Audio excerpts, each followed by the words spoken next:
Hi இந்த வீடியோவில் நம்ம ஜிஎஸ்டி பார்ட் 2ல் கண்டினியூ பண்ணுறோம். ப்ரீவியஸ் வீடியோவில் பார்ட் 2ல் நம்ம இன்ட்ரோடக்ஷன் பண்ணோம். அந்த இன்ட்ரோடக்ஷன் அப்படியே இந்த பார்ட் 2 வீடியோவில் கண்டினியூ பண்ணுறோம்.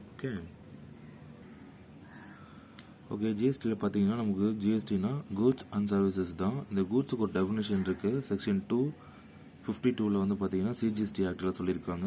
Every movable property other than money and securities. Okay, இது வந்து goods. Every movable property other than money and securities. Money and securities தவிர அதர் மூவபிள் ப்ராப்பர்ட்டிஸ் எல்லாமே கூட்ஸ்ன்னு சொல்லியிருக்காங்க. பட் இதில் என்னென்ன வருதுன்னா ஆக்ஷனபிள் கிளைம், லாட்டரி, கேம்பிளிங் அதெல்லாம் வருது. Growing crops, grass and things, agricultural crops, attached to or forming part of land which agreed to be served before or under the contract of supply. Okay, இது எல்லாமே வந்து பார்த்தீங்கன்னா கூட்ஸில் include ஆகுது. சர்வீஸில் இந்த மாதிரி தான். செக்ஷன் 2(1)(2) வந்து என்ன சொல்லியிருக்காங்கன்னா சிஜிஎஸ்டி ஆக்ட் படி services mean anything other than goods, money and securities. எல்லா சர்வீஸுமே வரும். Other than the goods, money and securities மட்டும் வராது. பட் இன்க்ளூட்ஸ் யூசேஜ் ஆஃப் மணியை யூஸ் பண்ணுற சர்வீஸ் உண்டு. இட்ஸ் கன்வர்ஷன் பை கேஷ் உண்டு. இந்த எக்ஸ்சேஞ்செலாம் பண்ணுறாங்களா by another by any other mode from another form for which separate consideration is charged. Okay, next ஜிஎஸ்டியில் goods service வந்து இந்த செக்ஷனில் சொல்கிறாங்க. செக்ஷன் ஞாபகம் வச்சுக்கோங்க. கூட்ஸ்னால் வந்து 252, இது வந்து 2(1)(2) பை சிஜிஎஸ்டி ஆக்ட்ஸு. ஜிஎஸ்டி அப்படின்னா வந்து tax of supply of goods or service or both. ஓகேவா, கூட்ஸுக்கோ சர்வீஸுக்கோ இல்லை ரெண்டுத்துக்குமே சேர்த்தே நம்ம சப்ளை வந்து டேக்ஸ் வந்து வாங்குறது தான் ஜிஎஸ்டி. பட் இதில் எது எக்ஸப்ட் ஆகுதுன்னா ஹியூமன் கன்சம்ஷன் பண்ணுற ஆல்கஹாலிக் லிக்கர் மட்டும் ஜிஎஸ்டி கிடையாது. அப்புறம் வந்து இதில் வேறு என்ன இப்போ ஜிஎஸ்டி ஸ்டாப் பண்ணி வச்சுருக்காங்கன்னா 5 பெட்ரோலியம் ப்ராடக்ட்ஸ். என்னென்ன அப்படின்னா petroleum crude, raw petrol, high speed petrol, motor spirit, அது பெட்ரோல்னு சொல்கிறோம், natural gas, aviation turbine fuel, white petrol, அதாவது ஏரோப்ளைன் ஹெலிகாப்டருக்கெலாம் யூஸ் பண்ணுற fuel. They have temporarily been kept out from GST. ஜிஎஸ்டிலேருந்து அதை வந்து வெளியே வச்சிருக்கிறாங்க. GST council shall decide the date from which they shall be included in GST. GST council தான் decide பண்ணணும் இது எப்போ ஜிஎஸ்டிக்குள்ளே கொண்டு வரலாம் அப்படின்றத அவங்க தான் முடிவு பண்ணுவாங்க. அது வரைக்கும் இது ஜிஎஸ்டிலேருந்து வெளியே இருக்குது. ஸோ இங்கே வந்து பார்த்தீங்கன்னா ஜிஎஸ்டி கொண்டு வரதுக்கு முன்னாடி எப்படி இருந்துச்சு டேக்ஸ் சிஸ்டம் எப்படி இருந்துச்சுன்னா பிஃபோர் ஜிஎஸ்டியோட டேக்ஸ் சிஸ்டம் செல்லிங் ப்ரைஸ் வந்து 100 ரூபாய் மேனுஃபேக்சர் பண்ணும்போது. ஓகேவா, 10% வந்து எக்ஸஸ் டியூட்டி போட்டாங்கன்னா 10 ரூபாய் எக்ஸஸ் டியூட்டி 110 ரூபாய் ஆகுது இங்கேருந்து இங்கே. ஓகேவா, டேக்ஸ் ஆன். இன்னொரு டேக்ஸ் என்னன்னா இங்கேருந்து வந்து ஹோல்சேலுக்கு வருது, அங்கே வந்து வேட் 10% போடுறாங்க. ஸோ 11 ரூபாய், 110 ரூபாய்க்கு 11 ரூபாய் டேக்ஸு 10%, 120 ரூபாய். அங்கேருந்து கஸ்டமருக்கு போகும்போது என்ன வருதுன்னா ப்ராஃபிட் இதெல்லாம் வச்சு 135 ரூபா வருது ரீட்டெயிலருக்கு. ஸோ மேனுஃபேக்சர் பண்ணும்போது 100 ரூபாய், ரீட்டெயிலருக்கு வரும்போது 135 ரூபாய். ஸோ இங்கே தான் வந்து tax on tax. This is known as cascading effect, tax on tax. ஓகேவா, இதுவே ஜிஎஸ்டி வந்ததுக்கப்புறம் எப்படி டேக்ஸ் சிஸ்டம் இருக்குன்னா மேனுஃபேக்சர் பண்ணும்போது செல்லிங் ப்ரைஸ் வந்து 10 ரூபாய், 10% ஜிஎஸ்டி வந்து பார்த்தீங்கன்னா அது 10 ரூபாய், 100 ரூபாய் 10% ஜிஎஸ்டி வந்து 10 ரூபாய். ஸோ 110 ரூபாய். டீலர் ப்ராஃபிட் வந்து பார்த்தீங்கன்னா ஒரு 5 ரூபாய் வைக்கிறதுனால 115 ரூபாய். ஸோ ப்ராடக்டோட ப்ரைஸ் வந்து 115 ரூபான்னு இருக்குது. பிஃபோர் டேக்ஸ் சிஸ்டம் படி 335 ரூபா வருது, இப்போ 115 ரூபா தான் வருது. ஸோ நமக்கு குறைஞ்சி தான் இருக்குது. There is no cascading effect and that is the one tax, one nation, one market. Okay, இதில் கண்டினியூ பண்ணி நம்ம நெக்ஸ்ட் பார்க்க போகிற டாபிக் என்னன்னா சப்ளைன்றது ஒரு டேக்ஸபிள் ஈவெண்ட் தான். சப்ளை அப்படின்னா என்னென்னா சப்ளைவை நம்ம ரிசீவ் பண்ணோம்னா அது இன்வர்ட் சப்ளை. நம்ம சப்ளைவை கொடுத்தோம் அப்படின்னா அவுட்வர்ட் சப்ளை. அது கூட்ஸாகவும் இருக்கலாம், சர்வீஸாகவும் இருக்கலாம். ஓகேவா, சப்ளை நமக்கு ரிசீவ் ஆச்சுன்னா இன்வர்ட் சப்ளை வந்து நம்ம கொடுக்குறோம் அப்படின்னா அவுட்வர்ட் சப்ளை வந்து பார்த்தீங்கன்னா செக்ஷன் 7ல் ஜிஎஸ்டி ஆக்டில் சொல்லியிருக்கிறாங்க. செக்ஷன் 7ல் இருக்குது. அதுக்கு ஒரு எக்ஸாம்பிள் என்னன்னா if a business man has 2 bakery shops at Gujarat and Tamil Nadu. ஒரு பிஸ்னஸ் மேன் வந்து பேக்கரி ஷாப் குஜராத்லேயும் தமிழ்நாடுலையும் வச்சிருக்காரு. Once a time biscuits in Tamil Nadu branch was empty. Tamil Nadu பிரான்ச்சில் வந்து பிஸ்கட் காலி ஆகிடுது. அப்போ என்ன பண்ணுறாருன்னா that time he ask from Gujarat branch. பிஸ்கட்டை வந்து குஜராத் பிரான்ச் வந்து கேட்குறாரு. அங்கேருந்து இப்போ இங்கே சப்ளை பண்ணுறாங்க. ஸோ அப்போ என்ன பண்ணுதுன்னா குஜராத்லேருந்து இந்தியாவுக்கு தமிழ்நாடுக்கு அது வருது. ஸோ இட்ஸ் நவுன் சப்ளை. ஓகேவா, இன்வர்ட் சப்ளை. குஜராத்துக்கு அவுட்வர்ட் சப்ளை, தமிழ்நாடு பிரான்ச்சுக்கு வந்து inward supply. Okay. So section 7ல் சப்ளை பற்றி சொல்லியிருக்காங்களே, அதில் சில சப் டிவிஷன்ஸ்லாம் இருக்குது. செக்ஷன் 7ல் சப்செக்ஷன் 1A, சப்செக்ஷன் 2, சப்செக்ஷன் 3. ஓகேவா? அந்த செக்ஷன் 7(1)ல் கிளாஸ் ஏபிசி 3 இருக்குது. ஸோ அந்த கிளாஸ் ஏபிசி தான் நம்ம இப்போ அடுத்து பார்க்க போகிறோம். Section 7(1)A of CGST act 2017. ஓகேவா? புக்கில் பேஜ் நம்பர் 15ல் இருக்குது. ஸோ இந்த சப்ளையில் இந்த 1Aல என்ன சொல்கிறாங்க அப்படின்னு பார்த்தோம்னா, all forms of supply of goods or service or both such as. ஓகேவா? நான் இப்போ சொல்ல போகிற எல்லா ஃபார்ம்ஸ் ஆஃப் சப்ளை வந்து எதில் வருதுன்னா இந்த 7(1)Aல வருது. சேல், டிரான்ஸ்ஃபர், பார்ட்டர்னா பண்ட மாற்று. இந்த ஒரு பண்டத்தை கொடுத்து இன்னொரு பண்டத்தை மாற்றிக்கிறது, அது பண்டத்தை மட்டும் மாற்றுறது. எக்ஸ்சேஞ்சினாலும் அதே மாதிரி தான். Licence, rental, lease, disposal or made, இது எல்லாமே made or agreed to be made. Okay. For a consideration by a person in the course of furtherance of business. ஓகேவா? இது எல்லாமே நடக்குது. அப்படி இல்லைன்னா ஒரு அக்ரிமெண்ட் மூலயமா நடக்கப்படுது. For a consideration. ஓகேவா? பை ஏ பர்சன், அந்த பர்சனால் கன்சிடர் பண்ணப்படுது இஃப் இந்த course of business or furtherance of business. ஓகேவா? இது எல்லாமே செக்ஷன் 7(1)Aல வர supply of goods of services தான் இது எல்லாமே. ஸோ இங்கே course of business, furtherance of business அப்படின்னா என்னென்னா, கோர்ஸ் ஆஃப் பிஸ்னஸ் அப்படின்னா every person carries out a certain business activity regularly.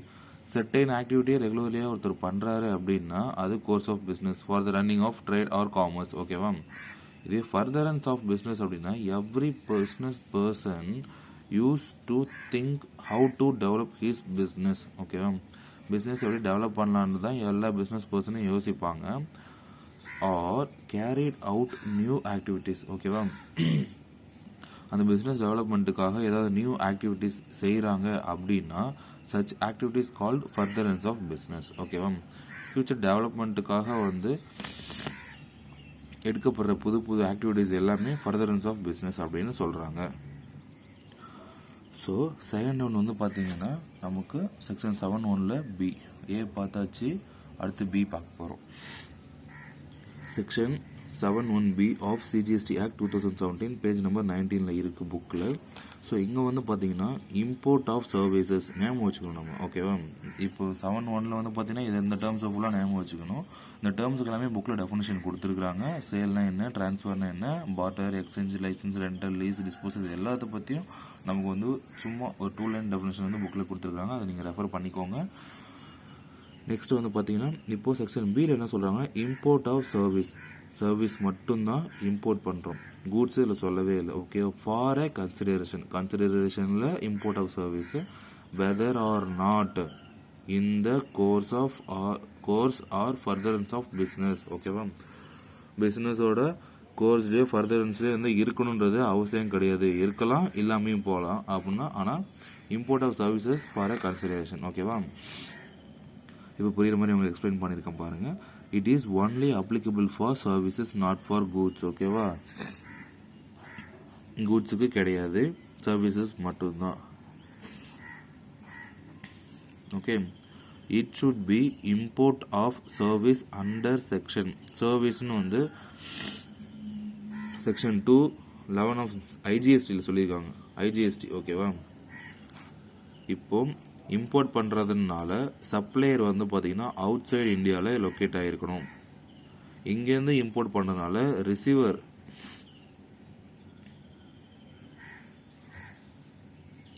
வந்து இந்தியாவில் லொக்கேட் ஆகிருக்கணும். Place of supply of service in India. நம்ம வந்து சர்வீஸை இம்போர்ட் பண்ணுறதுனால சப்ளையர் வந்து அவுட் சைடு இந்தியாவில் இருக்கணும். நம்ம தான் ரிசீவ் பண்ணுறோம், இங்கேருந்து இந்தியாவிலேருந்து ரிசீவ் பண்ணுறதுனால ரிசீவர் வந்து இந்தியாவில் லொக்கேட் ஆகிருக்கணும். Place of supply of service வந்து எங்கே நடக்கணும்னா இந்தியாவில் தான் நடக்கணும். ஓகேவா? இந்த சர்வீஸ் வந்து பார்த்தீங்கன்னா ஷால் பி ப்ரொவைடட் வித் கன்சிடரேஷனாக தான் நடக்கணும். இந்த course or business furtherance of business வந்து பார்த்தீங்கன்னா இருக்கலாம், இல்லைனாலும் இருக்கலாம், ஆர் நாட் இல்லாமையும் போகலாம். நெக்ஸ்ட் வந்து 7(1)ல் சி பார்க்கலாம். ஏ முடிஞ்சு, பி முடிஞ்சு, இப்போ நம்ம சி பார்க்க போகிறோம். Okay, next section 7(1)(c) of CGST என்ன சொல்லியிருக்காங்கன்னா, the activities specified in schedule 1. Schedule 1ல் என்னென்ன ஆக்டிவிட்டீஸ்லாம் ஸ்பெசிஃபை பண்ணியிருக்காங்களோ or made or agreed to be made without a consideration. ஓகேவா, செக்ஷன் 7(1)(c) வந்து வித்தவுட் கன்சிடரேஷன். ஓகே, நோட் பண்ணிக்கோங்க, வித்தவுட் கன்சிடரேஷன். ஸோ ஷெட்யூல் 1ல் என்னென்ன ஆக்டிவிட்டிஸ் சொல்லியிருக்காங்க அப்படின்னு பார்க்கலாம். CGST ஆக்டில் வந்து ஷெட்யூல்ஸ் இருக்குது, 1, 2, 3 அப்படின்னு 3 ஷெட்யூல் இருக்குது. அதில் 7(1)(c)ல தான் ஃபஸ்ட்டு ஷெட்யூலை வந்து இன்டர்லிங்க் பண்ணியிருக்காங்க. ஷெட்யூல் 1 CGSTயில் வந்து பார்த்தீங்கன்னா, permanent transfer or disposal of business assets where ITC has been availed on such asset. ஓகேவா, permanent transfer or disposal of business asset வந்து ஷெட்யூல் 1ல் வந்து சொல்லியிருக்காங்க. ஐடிசி வந்து அவைலபிளாக இருக்கணும் அப்படின்னு சொல்லியிருக்காங்க. ஐடிசியை பற்றி நான் பின்னாடி ஒரு சாப்டரில் நான் சொல்கிறேன் உங்களுக்கு புரிகிற மாதிரி. Supply of goods or services or both between relatable person or distinct person as specified in section 25 were made in course or business of furtherance of business. ஓகேவா, இந்த ரிலேட்டபிள் பர்சன் ஆர் டிஸ்டிங்க்ட் பர்சனுக்குள்ளே வந்து பார்த்தீங்கன்னா நடந்திருக்கணும். Relatable person அப்படின்னா section 25ல் சொல்லியிருக்கிறாங்க. So relatable person தான் யார் யார் வராங்க அதுக்குள்ளன்னு பார்த்துக்கலாம். Relatable person as per section 25, officer or directors of one another business. ஒரே பிஸ்னஸில் இருக்க ஆஃபீஸர்ஸ் இல்லை directors, legally recognised partners in a business, employer and employee. இவங்களாம் ரிலேட்டட் பர்சன் தான், சரிங்களா. எம்ப்ளாயர் அண்ட் எம்ப்ளாயினா ஒரே இடத்துல தான் இருப்பாங்க. Legally recognised partner in business, ஒரே பிஸ்னஸ் இருக்க 2 partner. Person directly or indirectly own, controls or holds 25% or more of the outstanding stocks R shares or both of them. ஓகேவா, இசட் லிமிடெட் 30%, எக்ஸ் லிமிடெட் இருக்குது. இங்கேருந்து 30% Z லிமிடெடுக்கும், இங்கேருந்து 30% Y லிமிடெடுக்கும் கொடுக்குற மாதிரி. ஓகேவா, one of them directly or indirectly controls other. One of them, A வந்து இப்போ B A control பண்ணிட்டு இருக்க மாதிரி, டைரக்டாவோ இன்டைரக்டாவோ. One of them directly or indirectly controlled by third person. இப்போ சி இந்த தேர்ட் பர்சனு, ஏவும் பியும் சியோட கண்ட்ரோலில் இருக்கிற மாதிரி. Togetherly they directly or indirectly controlled by third person. 2 பேர் சேர்ந்து டுகெதராக ஒன்றா இருந்து இன்னொரு தேர்ட் பர்சனை கண்ட்ரோல் பண்ணுறது. Next, they are the members of same family. Same ஃபேமிலியில் இருக்க மெம்பர்ஸ்னாலும் அது ரிலேட்டட் பர்சன் தான். The term person also includes legal person who are associated with the in the business of one another, in that one is a sole agent, sole distributor, sole consignor, howsoever described of other shall be deemed to be related. இப்போ ஃபேமிலின்றது வந்து பார்த்தீங்கன்னா section 249ல் சொல்கிறாங்க of CGST act வந்து பார்த்தீங்கன்னா, family means the spouse and the children of a person, the parents, the grandparents, brothers, sisters of the person, if they are wholly or mainly dependent on that person. இவங்க எல்லாமே வந்து அந்த பர்சனை depend பண்ணி இருந்தாங்க, Holi are mainly அப்படின்னு இருந்தாங்கன்னா, ஃபுல்லாகவே டிபெண்ட் பண்ணி இருந்தாங்கன்னா அவங்க அந்த ஃபேமிலிக்குள்ளே வருவாங்க. நெக்ஸ்ட் வந்து supply of good.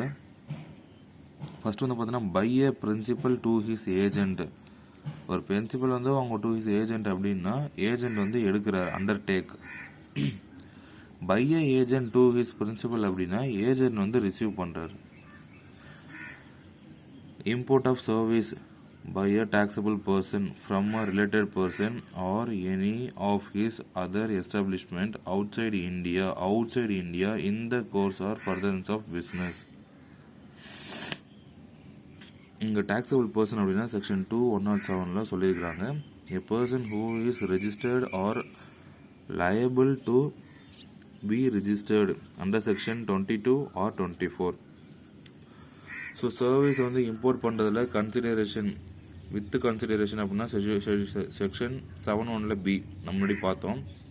Without கன்சிடரேஷன்னா section 7(1)சி 7(1)சி வந்து வித்தவுட் கன்சிடரேஷன், 7(1)சி வந்து வித் கன்சிடரேஷன். அதனால தான் எஸ் நோ அப்படின்னு போட்டிருக்கிறேன். சரியா? ஸோ இப்போ வந்து பார்த்துக்கிட்டோம் அப்படின்னா இந்த ஷெட்யூல் 1ல் 4 பாயிண்ட் சொல்லியிருக்கிறாங்க. ஃபர்ஸ்ட் ஒன் என்ன அப்படின்னா permanent transfer of disposal of business asset ITC இருக்கணும். Supply of goods of services or both between the relatable person, இது செகண்ட் பாயிண்ட்டு. தேர்ட் பாயிண்ட் வந்து சப்ளை ஆஃப் கூட்ஸு. ஸோ அதில் principal by agent 2 கொடுத்துருக்குறாங்க. Fourth one வந்து import of services by a taxable person from a relatable person or any of his other establishment outside India, okay, in the course or furtherance of business. ஓகேவா? இதில் வந்து import of service with வந்து ஓகேவா? So 4 point மொத்தம் சொல்லியிருக்காங்க. அந்த import of சர்வீஸை வச்சு நம்ம செக்ஷன் 7(1)சியில் வந்து வித்தவுட் கன்சிடரேஷன், செக்ஷன் 7(1)பியில் வந்து with consideration. Okay. Under CGST ஆக்டில் ஷெட்யூல்ஸ் இருக்குது. ஷெட்யூல் 1, 2, ஷெட்யூல் 3 3 ஷெட்யூல்ஸ் இருக்குது. இப்போ நம்ம பார்த்தோம் வந்து பார்த்தீங்கன்னா ஷெட்யூல் 1 தான். 7(1)சியில் ஷெட்யூல் 1 இருக்குது. 7(1)ஏல ஷெட்யூல் 2 இருக்குது. 7(2)ஏல ஷெட்யூல் 3 இருக்குது. ஸோ நம்ம நெக்ஸ்ட் பார்க்க போகிறது செக்ஷன் 7 சப்செக்ஷன் 1A தான் பார்க்க போகிறோம். அதில் வந்து where certain activities or transaction constitute a supply in accordance with the provisions of subsection 1. subsection 1 நம்ம பார்த்தோம். செக்ஷன் 7(1) நம்ம பார்த்துருக்குறோம். they shall be treated as either supply of good or supply of services or referred in schedule 2. ஓகேவா? Schedule 2ல் எதெல்லாம் refer பண்ணியிருக்கிறாங்களோ அது எல்லாமே நம்ம செக்ஷன் 7(1)ஏல வரும். ஓகே. அந்த செக்ஷன் 7(1)ல் ஷெட்யூல் 2ல் என்ன சொல்கிறாங்கன்னா கூட்ஸ்னா பையிங் ஏ கிளாத்ஸ் இன் ரெடிமேடாக ஒரு கிளாத்தை நம்ம வந்து வாங்கணும் அப்படின்னா கூட்ஸு. சர்வீஸ்னா give a cloth bit to a tailor for stitch a shirt. ஒரு ஷர்ட்டை ஸ்டிச் பண்ணுறதுக்காக நம்ம டெய்லர்கிட்ட கிளாத் மெட்டீரியல் கொடுக்கறது வந்து சர்வீஸ். அதாவது டெய்லருக்கு நம்ம கொடுக்குற service tailoring service. Both give 1000 rupees to a tailor, go to ஒரு 1000 rupees டெய்லர்கிட்ட கொடுத்து go to buy some cloth piece and stitch it into a shirt. ஒரு டெய்லர்கிட்ட 1000 ரூபாய் கொடுத்து நீயே போய் ஒரு கிளாத் பீஸ் வாங்கி நீயே ஸ்டிச் பண்ணி கொடு அப்படின்னா that is work contract deemed to be a service. Work contract deemed to be service. Work contract தான், ஆனால் சர்வீஸாக வந்து டீம் ஆகியிருக்காங்க. கூட்ஸ் அப்படின்னா supply of right and title தான் கூட்ஸு. சர்வீஸ்னால் சப்ளை ஆஃப் ரைட் மட்டும்தான். A completion certification is an important and mandatory legal document attesting to the fact that a new building has been constructed and completed according to all safety norms and regulations by Buildings Act. A mandatory no objection certificate issued by the local development and municipal authority. ஓகேவா? இந்த 2 certificate முக்கியம். Completion certificate வந்து முக்கியம். Local mandatory, no objection சர்டிஃபிகேட்டும் mandatory. ஓகேவா? இதை வச்சு என்ன சொல்கிறாங்க அப்படின்னா ஸோ கம்ப்ளீஷன் சர்டிஃபிகேட் இஷ்யூ பண்ணிட்டாங்கன்னா ஜிஎஸ்டி அவங்களுக்கு வராது. கம்ப்ளீஷன் சர்டிஃபிகேட் வந்து இஷ்யூ பண்ணலை அப்படின்னா ஜிஎஸ்டி வந்து அவங்களுக்கு அவைலபிளாக இருக்கும். ஓகேவா? ஸோ இந்த வீடியோவில் சப்ளையில் இருக்க செக்ஷன் 7 சப்செக்ஷன் 1ல் clause A, B, C and subsection 1A இது 4த்தையும் நம்ம பார்த்துருக்குறோம். நெக்ஸ்ட் வீடியோவில் சப்செக்ஷன் 2 and 3 நம்ம பார்க்கலாம் டீட்டெயில்டாக. ஓகேவா? இந்த வீடியோவில் உங்களுக்கு எதுவும் டவுட்ஸ் இருந்தால் நீங்கள் வந்து கமெண்ட் பாக்ஸில் சொல்லுங்கள். உங்களுக்கு வீடியோ பிடிச்சிருந்தால் லைக் பண்ணுங்கள், ஷேர் பண்ணுங்கள், மறக்காம நம்ம சேனலை சப்ஸ்கிரைப் பண்ணுங்கள். உங்கள் ஃப்ரெண்ட்ஸுக்கு கண்டிப்பாக யூஸ்ஃபுல்லாக இருக்கணும் இந்த வீடியோவை ரெஃபர் பண்ணுங்கள். ஓகேவா? தேங்க்யூ கைஸ், தேங்க்யூ ஃபார் வாட்சிங்.